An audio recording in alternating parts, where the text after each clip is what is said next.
Hello, my freshmen. I am going to try this again. I got this recorded and all linked up on Google Classroom only to realize that my screen didn't share. So anyway, try again. Wow, how the heck are you? Hope you've had a good week and a good weekend. I think we're finally gonna hopefully get out of this cooler weather and finally get some decent weather where we can go out and play. I know I'm wanting to go out and play. Anywho, so I thought, well, actually, I don't know if you have, I'm sure you've heard, because I know after the announcement was made last week, I think it was made on Friday, Dr. Stone, our superintendent, also sent word out that, of course, Governor Abbott has indicated that schools will be closed for the rest of the school year. So I will be honest that that kind of broke my teacher heart a little bit, because I was really hoping that we might be able to come back together sometime during May, even if it's just for that last week of school, just to have some year-end parties and just to see each other and just to be able to finish out the year together. But unfortunately, that is not going to be in the cards for us for this year, and that just, you know, like I said, kind of breaks my teacher heart a little bit. So anyway, but I thought I would just pop on here, let you guys know what we're up to. Oh, I do want to say too that I'm enjoying reading your the weekly journals that y'all are turning in. Most of you seem to be adjusting to this way of life, you know, okay, you know, with this, you know, being able to set your own pace and, you know, work on all of one class one day or spread it out, or, you know, however, you know, you choose to kind of organize yourself. So you seem to be adjusting to that. The hashtag challenge, y'all, those were fun to read. And I tried to respond to them all with a hashtag, so that was kind of fun too. Still a few of you who haven't turned that in, and that's fine. You can, you know, go ahead and turn it in when you get a chance. But just something kind of fun to do and to think about.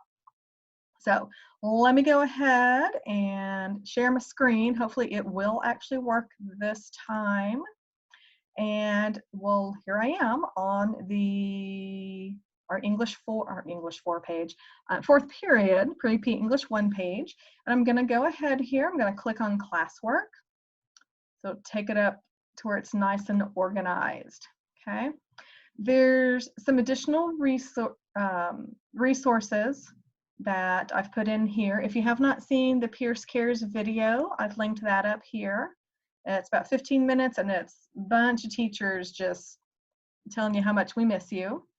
And then Mr. Kelly, who heads up the Chrometastics, which is the student-led tech team for the Chromebooks, he has put together a short video on how to use G Suite or Google Suite to kind of help you stay organized. So if you're still find yourself kind of struggling right now, this might be really helpful video for you guys to look at. All right. So first thing I'm going to do, just link something else in, is I'm going to come here to the calendar, and you're always going to start at the calendar. All right, because that's going to show you kind of everything, because not everything is under the Fahrenheit 451 topic. Filter in March. So here we are at the week of April the 20th. And as always, I have my office hours here. And Monday through Friday, 10 to 11:30, Monday, Tuesday, Wednesday, and Friday, 1 to 2:30, and then Thursdays, 3 to 4. You do need the password, but you should just be able to click and then click on the link. Make sure they're different links for each one. Okay, it's a separate recurring meeting that's set up. So you can't pop on afternoon office hours by using the morning link. Okay, and then make sure you have the password, and it is case sensitive. And again, I have some just little pieces of encouragement up here. I've been doing the first chapter Friday. Hopefully you're checking those out. Last Friday, the 17th, was the first chapter of the first book of my favorite series by my favorite author. So check that one out. All right, so click here. Right now I have the old video linked up, the one that did not share my screen, so I will replace that real quick, but you'll click here for the weekly instructions and you'll have this video. It will also be linked into Google Classroom. So you're continuing with the bell ringer journal. I've looked at those and I've sent them, returned them back to you to be resubmitted on Friday. And let's see, we'll start off the week with a quiz, a short reading check over section 2 of Fahrenheit 451. And again, you can use the reading guide, the completed study guide or reading guide. I'm going to say reading guide. There we go. So you can use your completed reading guide. I can't see that. To complete that quiz. Sorry, now I'm just turning it into a hot mess. And then, of course, we're just going to move on to section 3 of Fahrenheit 451. And the section 3 reading guide is linked up on Google Classroom as well. All right, so that's kind of where we're going this week.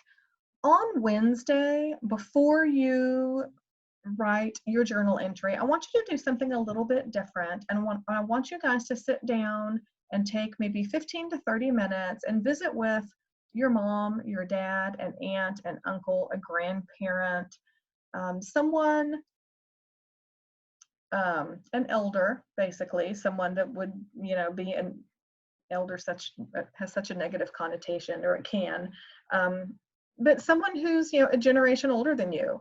And I want you guys to talk to them about, what were they like when they were your age, when they were 14, 15 years old.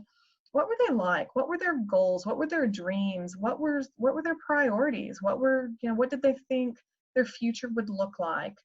And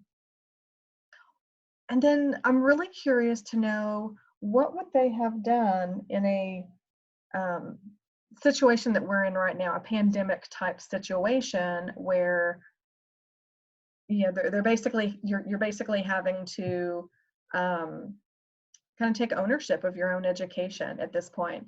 Honestly, it's really been the last 20 years that technology has gotten in every household. So, even when I was in college, I graduated from college in 2002, and even then, we were just getting to where we could log on to these databases in the library, the university libraries, and it was so mind-blowing. So what would they have done in a pandemic type situation where they're having to self-isolate? I think about when I was in high school, we didn't have computers. We had manual typewriters, but certainly not computers where you could type things up or communicate like that. So I don't know what it would have been like. But anyway, so that's what I want to read about for journal number 12 on the 22nd, April the 22nd. Moving forward, assignment number 11 under Fahrenheit 451 is a short answer response to part 3. And again, there are the templates that I had linked up last week that are here that might help you as well. And then, of course, on Friday, bell ringer journal 13, and you'll submit it for a grade. Now,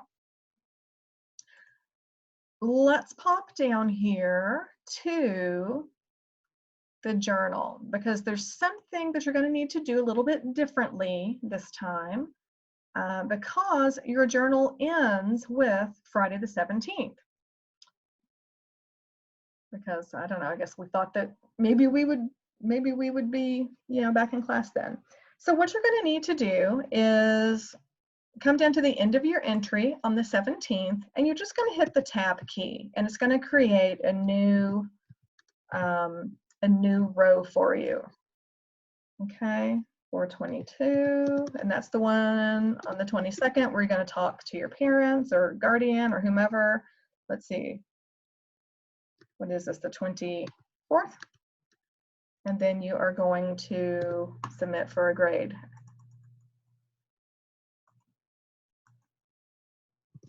Okay, so just make sure you go ahead and create the new rows that you'll have to write your entries, okay? All right, so that is something you'll need to do for your reflection journal.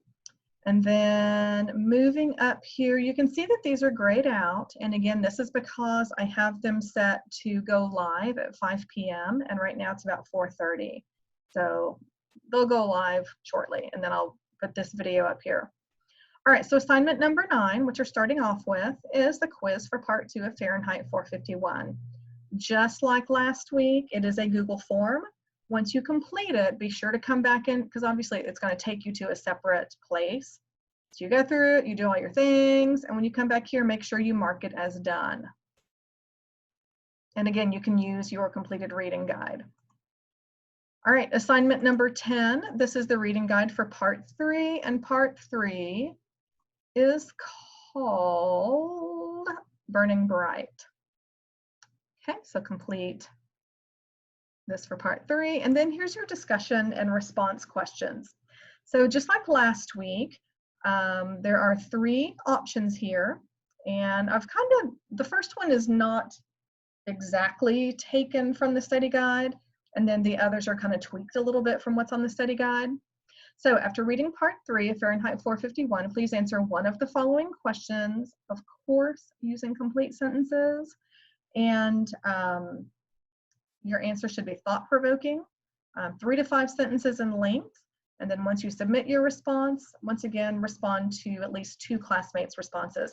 I will say that for part 2, I looked at some of your responses at the beginning of the week, but I haven't gone back, so I do need to go back and finish looking at them and get that entered. And again, your response should be a well thought out response that possibly challenges your classmates' perspective. If it's a question where it's like, do you agree or disagree, then maybe you're challenging that. I know there are several of them where you're like, I don't agree with this, and here's why. And so it's kind of cool to see the conversation that was beginning there. If you're not sure how to respond, there are some tools linked on the calendar, some templates, 2 different sets of templates that might help you to format your response. All right, so the questions. Question number 1, this is not from the reading guide, but this is something that that you can respond to. And I put Bradford, it's Bradbury. Bradbury uses numerous literary devices throughout the novel, from similes and metaphors to foreshadowing and personification to biblical allusions. How does this add to the richness of the novel? How does it manipulate the reader into believing or thinking a certain way? Would the novel be as effective without it?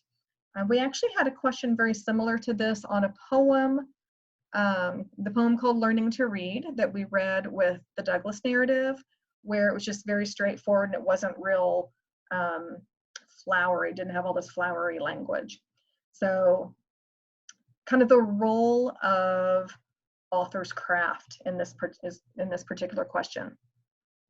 All right, the second option is question number 18 from the reading guide. And again, I've added to this one a little bit. According to the professors, is it better to have a book you can physically hold or a book that's committed to memory? Explain why. Do you agree or disagree? What are some benefits of memorization? And this I'm actually thinking about, there's a movie called The Book of Eli that is about memorization. That might actually be something kind of interesting to watch this week in connection with this particular question. And then finally, question number 24. And this one is from, I think it's one of the, if it's not the last question on your reading guide, it's one of the last questions. At the end of the novel, Montague remembers a section of the book of Ecclesiastes, which states, "To everything there is a season, and a time to every purpose under heaven. A time to be born, a time to die, a time to plant, a time to pluck up that which is planted," etc., etc. Okay, and again, this is biblical allusion. So, given the nature of humanity, do you think Montague and the professors will be able to help rebuild a healthy, successful society, or are people doomed to repeat this destructive pattern? Explain your answer. One of the reasons I chose this book is, this particular question, is this idea of destructive patterns. And if you look at kind of what's happening historically right now, like can you pull anything from the current events right now with the coronavirus pandemic? So I'd be curious to see if you can kind of weave some ideas from current society into that answer. All right, so as usual, these are scheduled to come out here in just a few minutes. and then you have 7 days to complete them. I do get the reflection journal. Those are the first things I grade because I have to get those back out there for you. So I usually, yeah,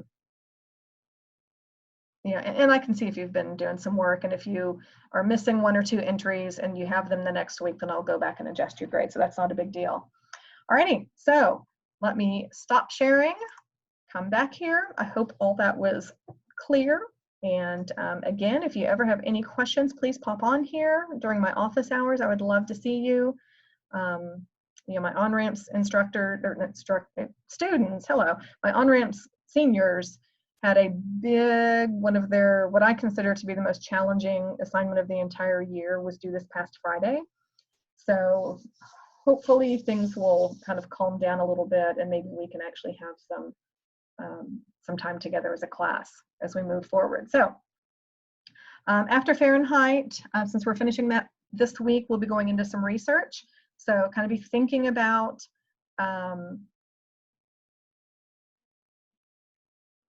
well, I don't want to get too much into it. Be thinking about some topics, be thinking about things that you're interested in. I'm not necessarily going to say, let's all research this, but there will be a list of things for you to choose from. So kind of be thinking about some things that you might be interested in, that you would be interested in learning more about. All right, so have a wonderful, wonderful rest of your weekend. Yes, rest of your weekend, and I look forward to hearing from you guys.